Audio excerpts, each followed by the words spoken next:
Okay, chapter 6 is on linear functions. We're going to start off with section 6.1, which is the slope of a line. And you'll find that when we start talking about slope, it's basically the same thing as rate of change, very similar to rate of change.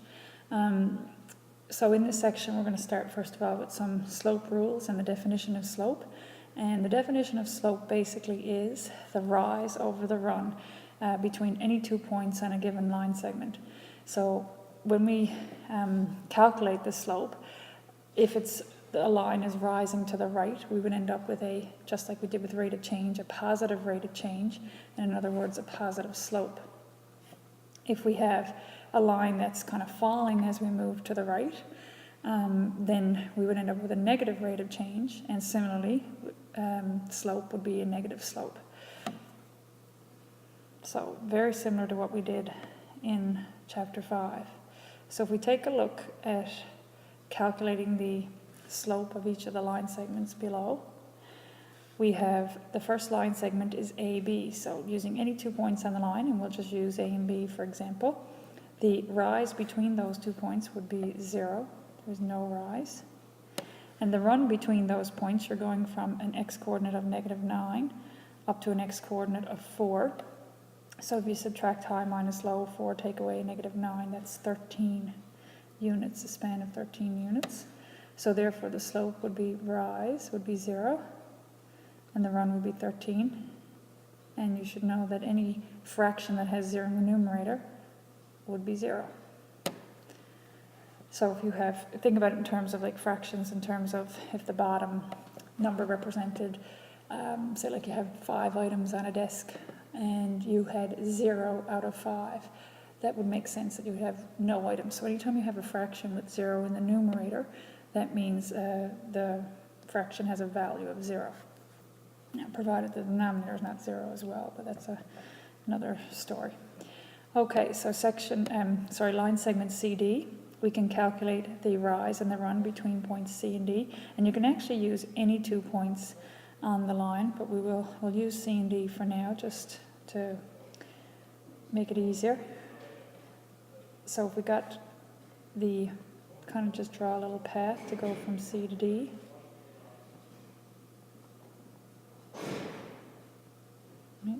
Right, and then up. So the rise would be this value here, which goes from a height of -4 up to a height of 9 for coordinate C. So that would be, again, 13. Or you can count the blocks if you want, because every block on this y-axis, the vertical axis, represents 1 unit, so every block would represent 1 unit. And then you can calculate the run, which is this distance right here. And the distance here would be from an x-coordinate of 3 up to an x-coordinate of 8, so that would be 5.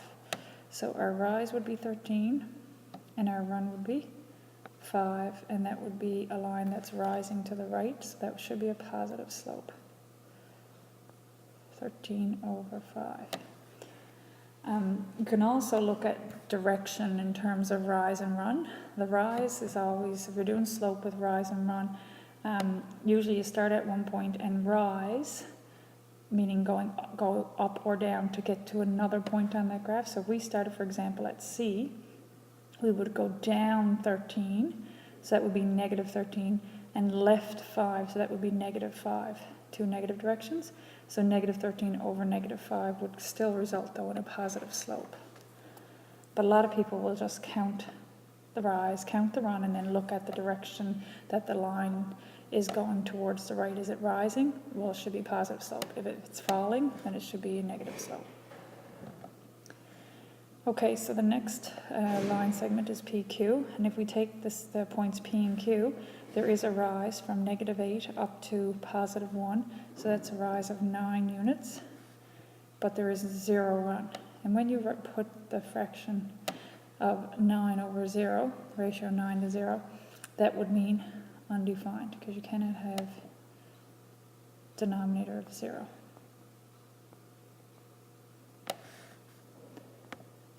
The next example, IJ, if you basically follow a path from I to J or J to I, we go down from I over to J. We talk about doing our rise first, which is either going up or down. So I, we went down, 1, 2, 3, 1, 2, 3, 4, 5. So that would be a -5. And then to the right, 1, 2, 3. So that would be a -5 over a +3. Or you could just count 5, count 3, and say the end result will be a negative slope because the line is falling as you move to the right. That's supposed to be 3 there, sorry.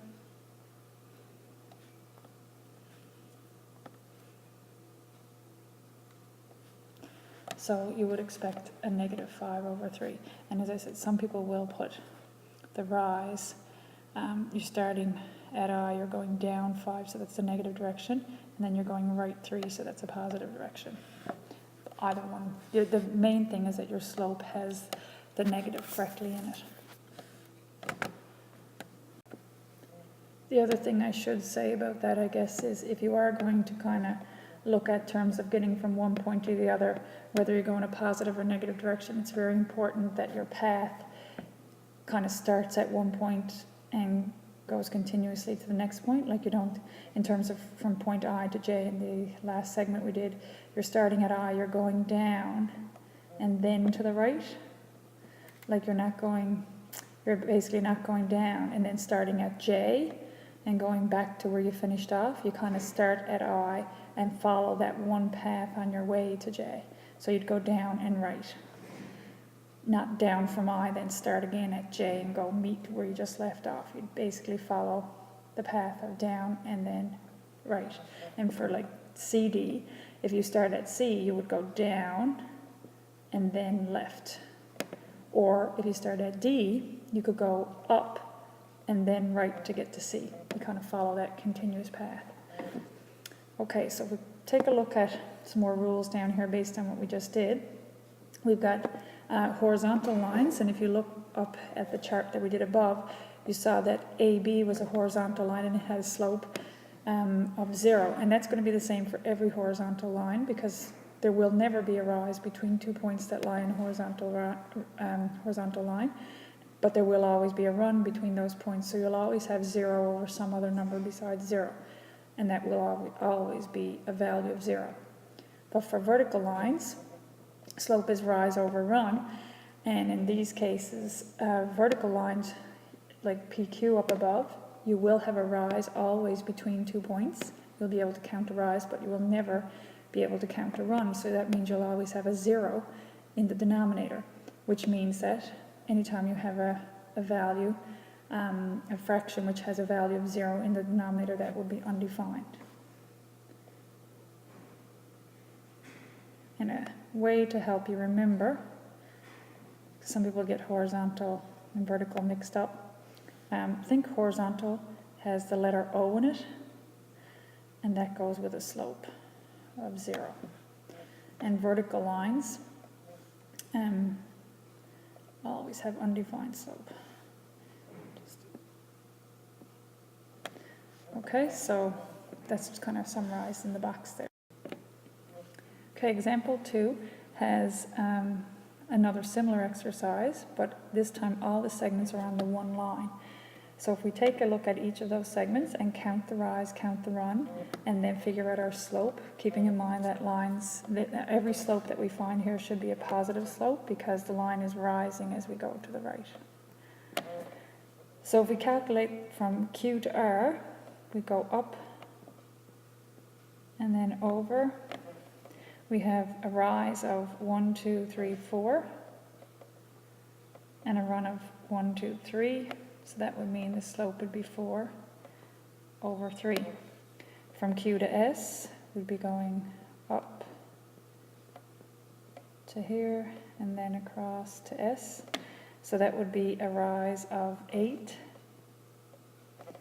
and a run of 6. 1, 2, 3, 4, 5, 6.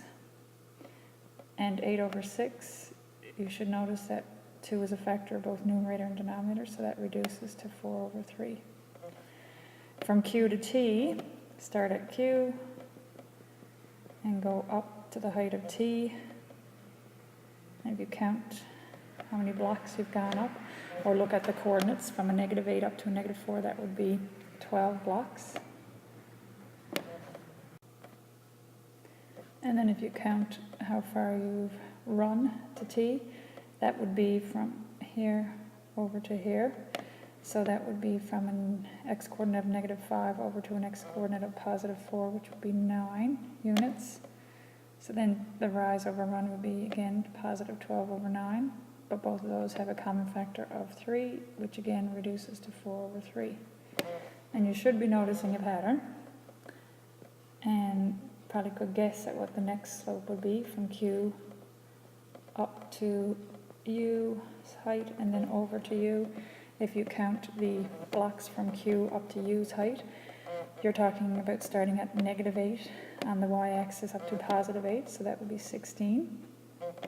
And then you're moving from -5 on the x-axis over to 7 on the point U's x-coordinate. Oh my goodness. So from here to here would be basically 5 plus 7 or 12 units. So again, 16 over 12. Both of those have a common factor of 4. So if you divide 16 by 4, you get 4. If you divide 12 by 4, you get 3. And then RT, so we just take, this time we're not starting from Q, we're just picking at different points. So from R to T, I'm just going to change the color line so you can see that. So we go from R up to T, that would be a rise from -4, height of -4 to +4, so that would be 8. And then a run from the x-coordinate here would be -2 over to 4, which would be 6. And again, 8 over 6 reduces to 4 over 3. So the point of this exercise was basically just to show you that it does not matter which 2 points on the line you pick, you will get the same slope. And just a definition, there are points that line the path of a straight line are called collinear points. Co and line are in there. Usually when you see words that have co in them, usually means they share or something is common about them. So in this co-line, they're on the same line. So what can you conclude then about the slopes of collinear points? Slopes of collinear points are equal. So any points that lie on the same line will have equal slopes.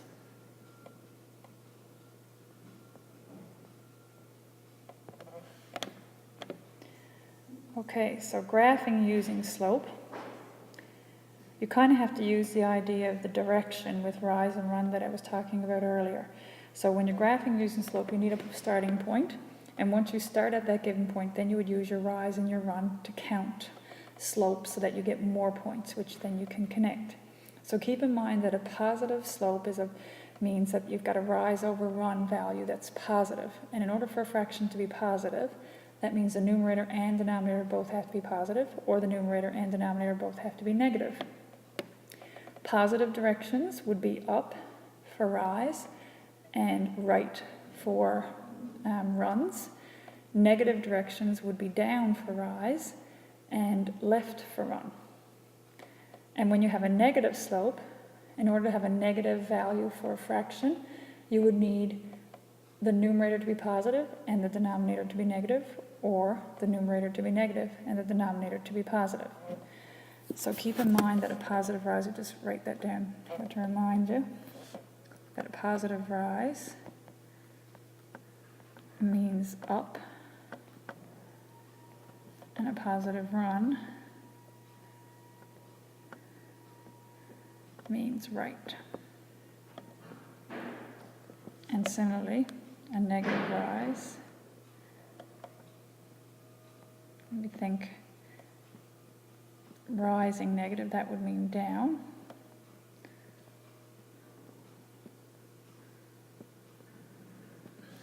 And a negative run would mean left. apologize for my writing with this stylus. It's awful. Okay. So the first example there says to draw a line segment starting at the given point with each given slope. So the first one, the point, is -2, -3. So first we're going to plot that, go over on the x-axis to -2 and then down to -3 would be right here. And then we have a slope that's a positive 1/3. So that means positive rise over positive run, or negative rise over negative run. So a positive 1/3, if I go up 1, that means I have to go right 3. Up 1, and then right 3. And there's my next point. So these are some points. If I had started at that point of -2, -3 over here again, and gone down 1, I would have had to match that with left 3. So that the end result would be a positive slope, because a negative direction over a negative direction results in a positive slope. And then I would connect those. And I apologize for my squiggly line, but I can't seem to draw a straight line at an angle with this pen. So -4, 3 is question B now. So you're going to start at -4, 3. And this time you have a negative slope. So that means the negative can either go with the rise or with the run. So if I put the negative with the rise, that means I go down 3 from that point, starting point. So 1, 2, 3. But then I have to go right 2, 1, 2. Because I've gone a negative direction over a positive direction, results in a negative slope. If I go down 3 again, 1, 2, 3, then I go right 2, 1, 2. So that would be my next point right there. And then I can connect these. This one here, if I'd started at the start point and gone up 3, I'm kind of off the grid, so that's why I didn't bother to go there. I just did the down and right. So we're going to try a few examples here now. The first 3, give a point. I already have the point plotted for you, and you have to draw a line with the slope that's given. So the first one, the point is right here at -2, -3, same point we started in the last example. And then we have a slope of positive 1/2. So that would be up 1, right 2, up 1, right 2, up 1, right 2. Or I could have started at my point and gone down 1, left 2. That would still give me points that when I connect them, will have a slope of positive 1/2. This point here, so a slope of -2/3, so down 2. So that's my negative direction. I have to match that with a positive run. So 1, 2, 3.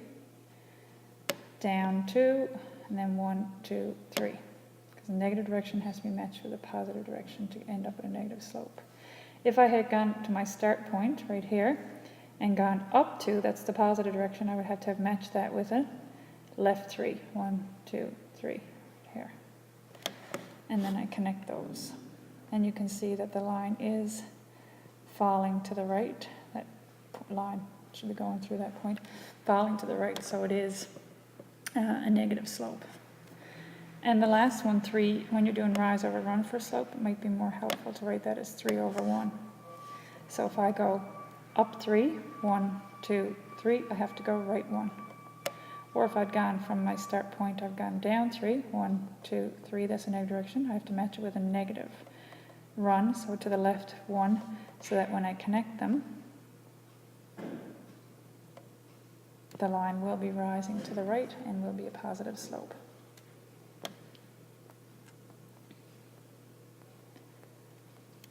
The next 3 examples, you start at 2, 3, so this one the point is not given, plotted for you, got to plot it yourself. So 2, 3 is right here. And a slope of -1, you might want to think of that as -1/1. And again, put the negative with either the rise over the run, not both. So if I go up 1, I'd have to go left 1. If I'd started at this point again and gone down 1, I'd have to go right 1. And there would be my graph. -2, 1, be right here. And the slope is undefined. So if the slope is undefined, remember that means it's a vertical line. So that means your graph is going to be basically a vertical line through x equals -2. And the last one there, it's -4, 3. And it's the slope of 0, which means it's a horizontal line.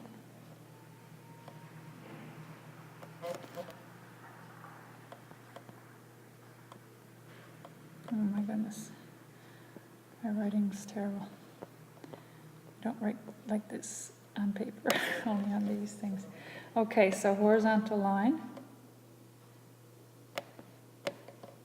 So it's basically a horizontal line through the point at -4, 3, which means every single point on that graph will have a y-coordinate of 3.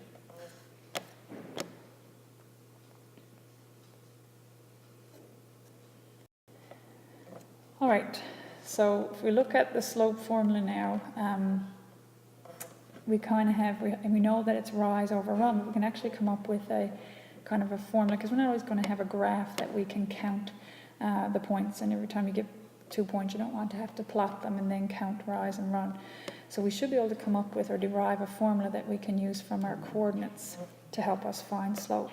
So just looking at 2 points k and j that are plotted here, k with coordinates 3, 2, and j with coordinates 5, 8. When we go to calculate our rise and run, we basically look at the difference in the y-coordinates of points j to k. So j has a y-coordinate of 8, and k has a y-coordinate of 2. So 8 take away 2 gives you your rise. If we look at the run, we should, remember I told you before about following the path, so if we started at j to get to k, we should be starting with j's x-coordinate and subtracting k's x-coordinate. So j's x-coordinate is 5, and k's x-coordinate is 3, so that's 5 minus 3 is 2.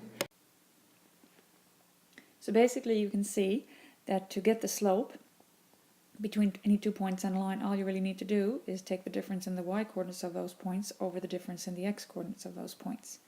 Most important thing to remember when you're using this formula that we're going to write out now to find the slope is that if you, whatever you pick, whatever y-coordinate you pick first in your difference, so for example we said that the rise would be the difference in the y-coordinates, so y2 minus y1.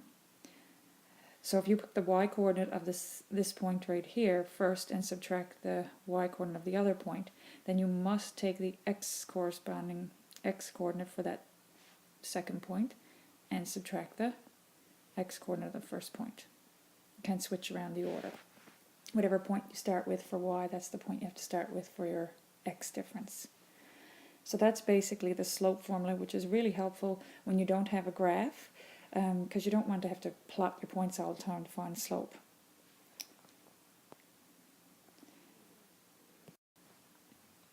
Okay, so the first example asks us to find the slope of the line that passes through the points A and B given. So we're going to use our formula. Slope is equal to y2 minus y1 over x2 minus x1. And in this case, we're going to start with this y, subtract the y-coordinate of the other point, so it'll be 2 minus 4. So then because we started with this point's y-coordinate, we have to start with this point's x-coordinate. So it would be 7, take away a -3. And that will give you -2 over 7 plus 3, because minus a negative becomes positive. So that's -2 over 10, which you can reduce to. 2 goes into top and bottom, so that can be reduced to -1/5.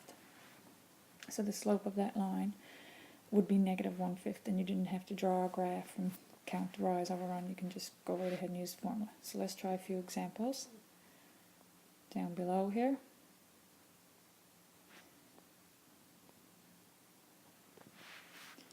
First one.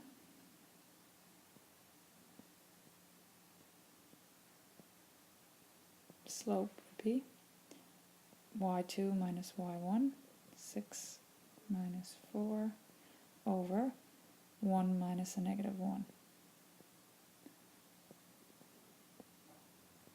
So that's 6 minus 4, which is 2, over 1 minus a negative 1 becomes 1 plus 1, which is 2 over 2, which is 1. The second one, slope. We take y2 minus y1, we have 0 minus 2 over 7 minus 3, which is negative 2 over 4, which reduces to negative a half. Next one, slope equals negative 8 minus a negative 8 over 5 minus a negative 3, which is negative 8 plus 8, which is 0, over 5, take away negative 3 becomes 5 plus 3, or 8. And that has a slope of 0.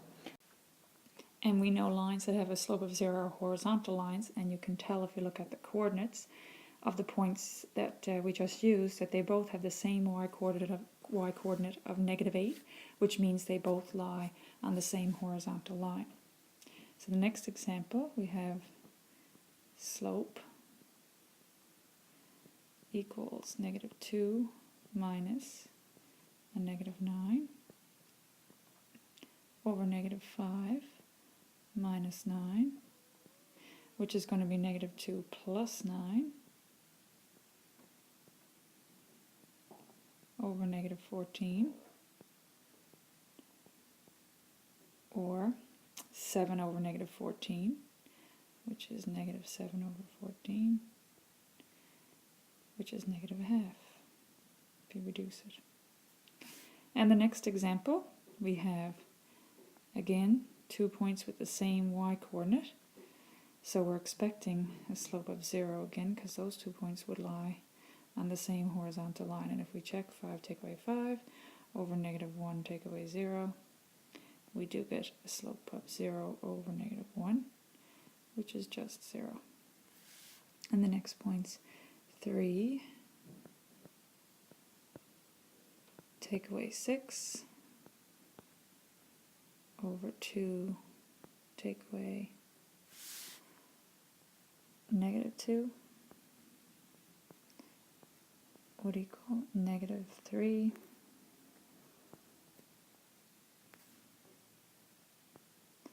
over 4. Okay, so question 2 gives you 3 points, but you don't know the y-coordinate of point B. You do know that the 3 points though lie on the same line. So if we know that that means they're collinear, which means they have the same slopes. So all we need to do now is find the slope. We'll use AC to find the slope because we know the coordinates of A and C. So slope, or AC, would be negative 9 take away negative 1, because we're using this y-coordinate to subtract the y-coordinate of A. So then we have to start with C's x-coordinate as well and subtract the x-coordinate of A. And that gives us a slope of negative 9 plus 1 over 3 plus 3, which is negative 8 over 6, or negative 4/3. So, using that information then, we can take the point B with either A or C, whichever one you want, and let the slope equal negative 4 over 3, because it should be the same. So if we use point B with A, we'd have y minus a negative 1, if we use the y-coordinate of A, over 0 is the x-coordinate of B, subtract the x-coordinate of A. And we know that if we find a slope using those 2 points, it should also be negative 4 over 3, which gives you y plus 1 over 0 take away negative 3 is going to be 3, equals negative 4 over 3. And this one works out nice because both fractions have a denominator of 3, which means that y plus 1 should equal negative 4. And then we can just solve that linear equation by subtracting 1 from both sides. So that gives you negative 4 minus 1, which is going to give you, it's going to erase that little mark that's there. Can't do it for some reason. Okay, so y equals negative 5. So that's your answer. Y would have to be equal to negative 5. So there are some questions there on pages 339, 343 of the textbook that you can try to practice this material.